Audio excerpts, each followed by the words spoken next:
Hello, my name is Lynette Clement, and this is the Love Exquisite Magazine reading. I'm reading from the November 2021 issue of the Love Exquisite Magazine, and I am reading in the section titled For the Love of Relationships.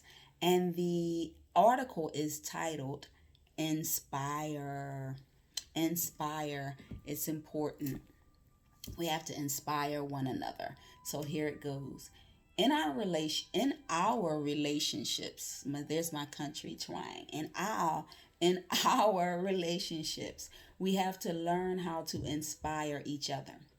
Everyone needs their significant other to be a constant motivator and inspiration to achieve goals personally and professionally. We have to support and inspire one another to be our best selves. We live in a world today where society has so many ways and platforms to tear us down. So instead of tearing each other down, build each other up. Be mindful of the words you speak to your mate. Be mindful of how you treat your mate. Be mindful of how you support and inspire your mate. You should be your mate's biggest cheerleader and biggest supporter. We have to learn to work together with our mate towards common goals instead of working against each other or discouraging each other because of our own mental limitations. If you do not inspire your mate and you do not support your mate, shame on you. Yeah, I said it. I said it for them. Shame on you, because as a partner you should be supportive and inspiring to your mate and encouraging them to grow and to be and do better, and encouraging them, helping them in ways in which you in ways in which they need your help. You should be that person. By support, I don't mean financially, so let's get that right. I don't mean financially. I mean by showing up and being a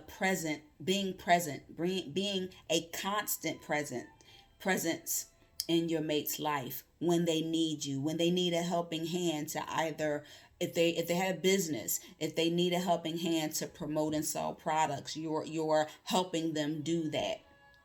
If they are in school and they need help, either with doing research for a paper, you should be supportive and helping in that area. Whatever area that they need your help in, you should be willing and able to support them in that way. If they have children, especially if they're your children, and they are struggling, trying to get them from point A to point B, get them to and from school, or get them to and from doctor's appointments, or picking up the report card, or showing up on parent teachers day, you should be a constant presence and filling in that gap, supporting your mate in that way, especially if they're your children.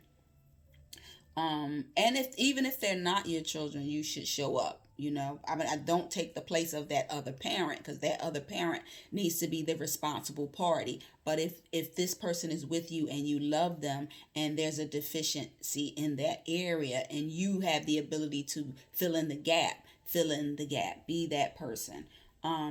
If they're struggling through life, and they're dealing with, whether it's a death of someone, or of a friend or a family member, be that support and that comfort that they need. Show up, inspire them, that so that they can get through these rough times.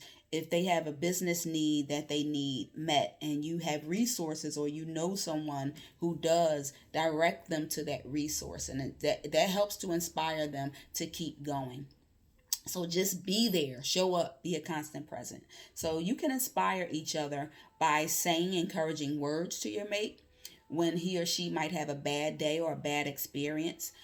Just letting your mate know that you have their back is also inspiring. So one of the worst feelings in the world, when you're with someone, you're in a relationship, and you think that this person has your back, the worst feeling in the world is to find out that they didn't have your back, or that they don't have your back. So if you fall, and you think they're going to catch you so that you don't hit the ground, but they allow you to hit the ground. That is the worst feeling in the world. So you have to be mindful of that and be that person's rock. Be there for them and their areas of weakness. Show up with strength in their area. In your areas of weakness, they should show up with strength in that area.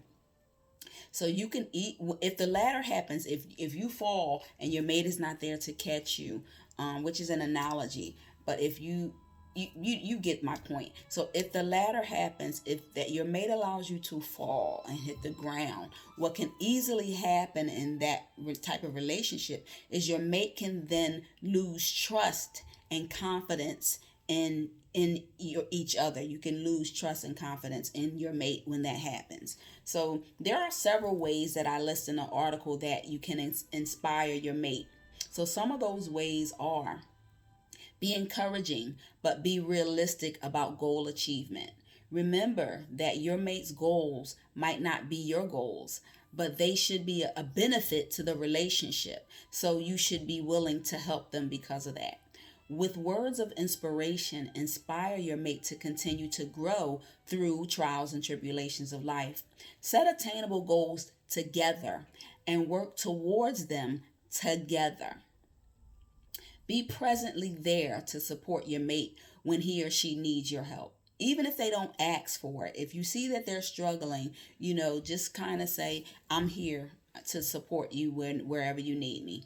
So when challenges occur, don't discourage your mate with your words of defeat. Instead, encourage your mate to stay solution focused. Don't tear them down, build them up. Let him or her know let him or her know that you want to support them by asking by stating, not saying, by stating. Oh, no, it's right. I'm sorry, I was reading it wrong in my mind, but it's written correctly. So I'll just read it how it's written. So let him or her know that you want to support them by asking, what can I do to help you? Those words are critical to knowing that your mate cares about you and they want to be supportive. So what can I do to help you? What do you need from me? That's important. Also, be an inspiration and a part of the solution, not a part of the problem. Inspiration allows us to look beyond what we think is possible and transcend our mind to new possibilities. When a mate inspires us, I'll say that again. Inspiration allows us to look beyond what we think is possible and transcend our mind to new possibilities.